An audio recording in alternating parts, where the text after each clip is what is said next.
All aboard!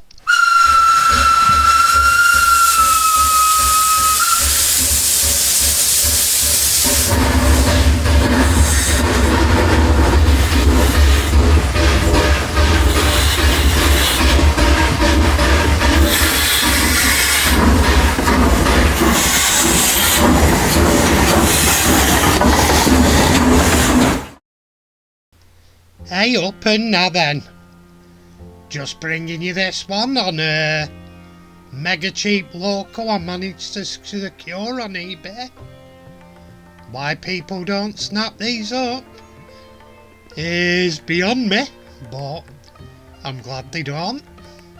If you're not going to snap it up, it's coming with me. This one it were on for long enough, and it were on a buy it now, as you'll see in a bit. Here we go. It was on a buy it now for £9.99. Why wouldn't you? And it's a Santa Fe SDP 40. There's some missing railings, but enough about that. Here's the culprit. The railings are missing from the back and on that side, but it has most of them on. And I tried to source some railings. I've already got KD couplers for it. It had both couplers on, I'm just putting nicer ones on. Although that is a KD on there, and I think the other one was. But yeah.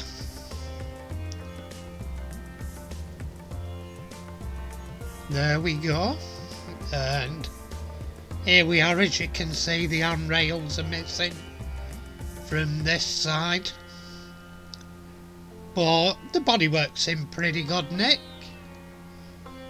and it's a Santa Fe, and in all honesty I don't think they had SDP 45s. I may be corrected.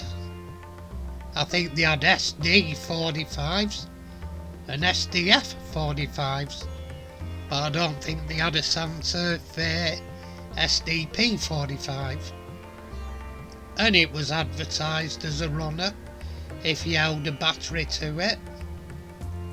So obviously they've known a little bit about model railways, but probably haven't had a route layout to test it on. Or transformers, so anyway, we'll put it on the track and see what shuffed is along. And it's in nice nick. And I'm just going over to my controller, switch it on. And there we go, we're off. Nice little mover. And I noticed it had a bit of a delay from the motor starting running to moving. You'll see it more evidently in a bit. I don't think it's that detrimental. It may happen on other Rathern locomotives, and I've only just noticed it, because I've had a quick look and without stripping it, nothing seems amiss and it runs smoothly. In fact, it runs nice and smooth. And it will get in smoother as I run it more. To be honest, looking at it, I don't think it's been run, because it's got hardly anywhere on the commutator.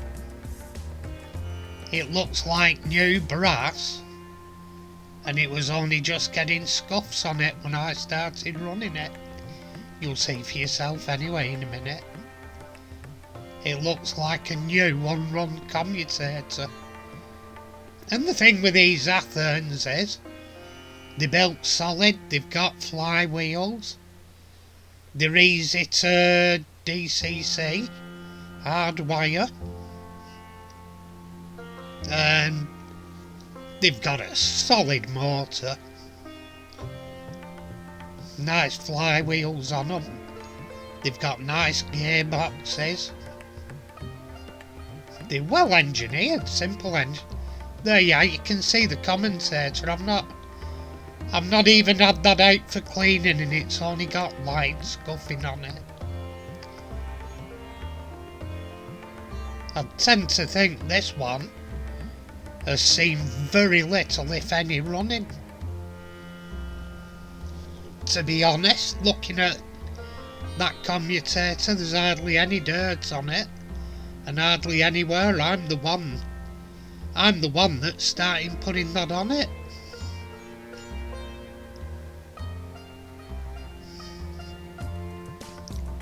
And there we go, lighting's working. And really, for £9.99, you can't even get a dummy loco for that. By the way, that's a valid point. If you're searching for these Athearn or any American loco online and you want to buy American, hold your trigger finger for the bidding and read the advert proper and look at the loco proper, because Americans, unlike Continental and British, do dummy locomotives so they can make up consists that have 4 locos instead of paying the full price. For 4 locos you can buy 1 full loco and have 3 dummies, and the dummies have none of the running gear, and they have plastic wheels, or some may have metal, but they've got no running gear in them, and they're pretty light, and they're just like an extra carriage really, but in the form of a loco. And you've got to be aware of that when you're buying them. Make sure it doesn't say dummy or the loco has old plastic wheels.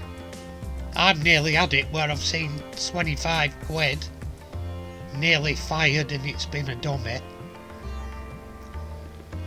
But there we are, it's going to be changing identity.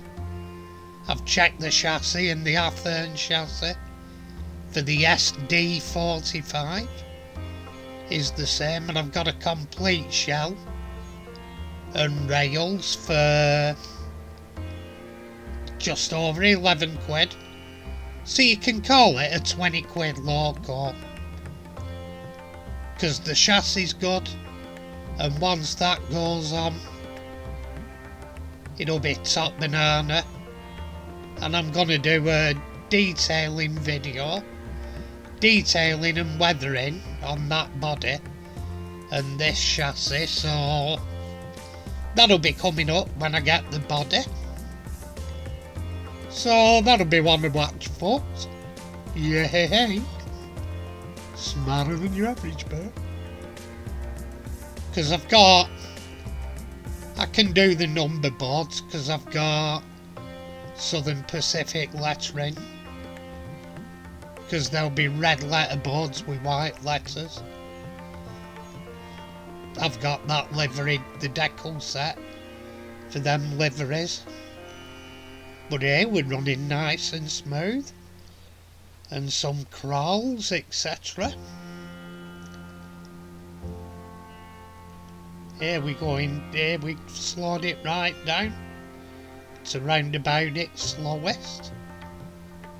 Which, in all honesty, if you were doing an American loco, an American layout at that speed, hauling a big consist, if you have the room to do an American layout, it would look awesome, to be honest, especially if you fitted a sound chip with the bells and the all that shit. Not like us, we're just pretty quiet till we run them over. But that's where the Americans differ. There are more locomotives allowed, and they have things like Mars lights and flashing lights and horns, bells, etc.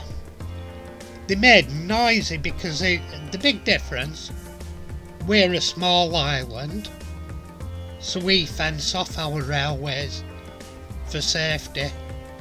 But in America, the fencing prices would be astronomical because it's a vast country.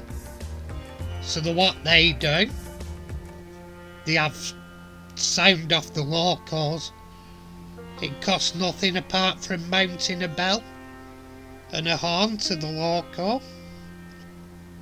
And let's be honest, if you don't hear or see an American loco come in, there's got to be something wrong with you. Mind you, if you look at the famous girl on the crossing video, you just can't help some people sometimes. It's a gruesome video, so don't be watching it now if you're under 18 years. You'll be having nightmares for a few weeks. But yeah, it is a gruesome video. Scary. You get a warning before you watch it. But don't tell your mum and dad I said it was her. Don't want your ma and pops knocking on my door. Anyway, all that remains to be said now is thanks for watching, and we'll do a part 2. If you've subscribed, thank you very much for subscribing. If you haven't, why the hell not?